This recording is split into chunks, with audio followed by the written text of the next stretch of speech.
Všetko, čo sme doteraz o Ukrajine povedali a hovoríme, sa ukázalo ako pravda.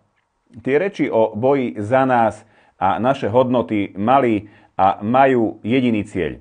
Obmäkčiť Európanov, aby bez odporu akceptovali hádzanie miliárd eur do megastroja korupcie zvaného Ukrajina.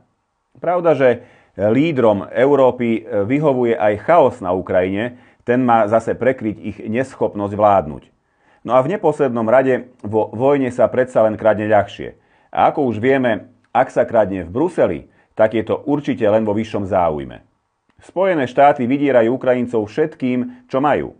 Ak Zelenský ustúpi, príde mierový summit, ktorý však samozrejme nič negarantuje.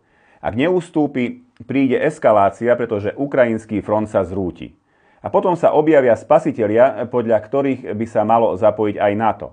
Briti sa toho už nevedia dočkať. Možno Zelenský nakoniec len čaká na súhlas ukrajinských neonacistov, ktorí majú prístup do prezidentskej kancelárie.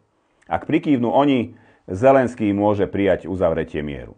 To preto tá hysterická reakcia na Trumpov 28-bodový mierový plán.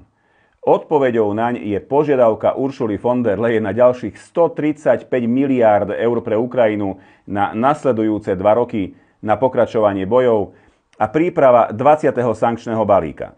To preto, že tých predchádzajúcich 19 funguje, že? Priatelia, aj z tohto vidno, ako veľmi sú títo vojvodcovia odtrhnutí od reality. Míňajú peniaze, ktoré nemajú, na konflikt, s ktorým nemajú nič spoločné, zbraňami, ktoré strieľajú slepými nábojmi. Pritom význam amerického návrhu je jasný. Ak ho Ukrajinci odmietnú, Európa ostane pri financovaní ukrajinského vojnového stroja a bezodnej korupcie sama. A na toto môže kontinent škaredo doplatiť.